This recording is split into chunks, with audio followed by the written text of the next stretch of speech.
Well, it's a balancing act, because in the projects where content and language integrated learning, which is a bit of a mouthful, but it's usually summarised as CLIL, content language integrated learning, has been tried in lots of different countries throughout the world, in some places successfully and in some places not particularly successfully. So it has provided a big challenge for those people, those teachers who try to teach a subject through English. So clearly it's teaching, taking an academic subject and teaching it through the foreign language. And the challenge is integrating the subject matter with the language input, the language teaching. Whether you teach the language first or afterwards, or how you get across the content when your students are not familiar with the content area, all presents a big challenge.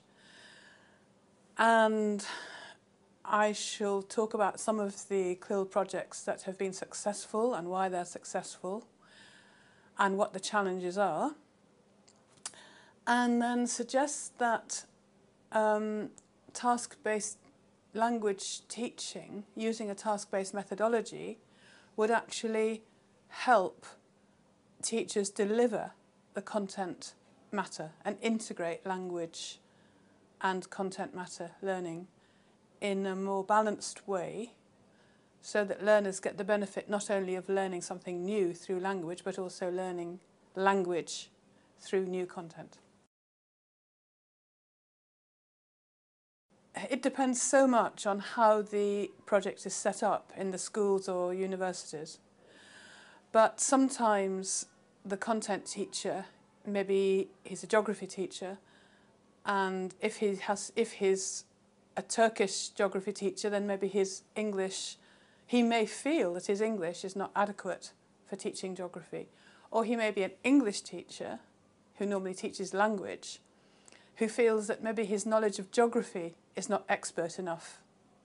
So that's one of the biggest challenges, I think, is to find teachers who are happy both in the content matter, in the subject matter, and in the language.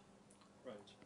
And there's a lot of projects where the language teachers have worked with the content teachers and have planned the course together. And the language teachers have helped the subject matter teachers integrate the language work.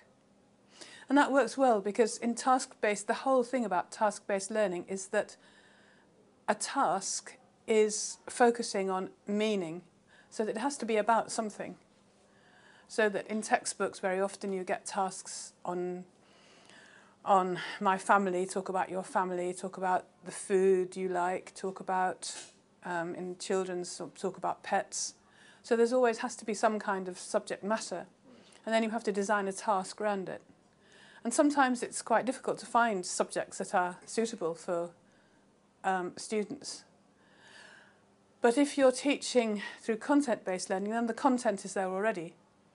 And the content teacher can divide the content down into small blocks of content, and then applying a task-based methodology can develop a task around that small block of that small topic. Lovely. And the learners are actually meaning they're trying to understand the content matter, so they're really grappling to understand, and through trying to understand, absorb a lot of language unconsciously, are helped by a certain amount of lexical input at the beginning of the session, maybe.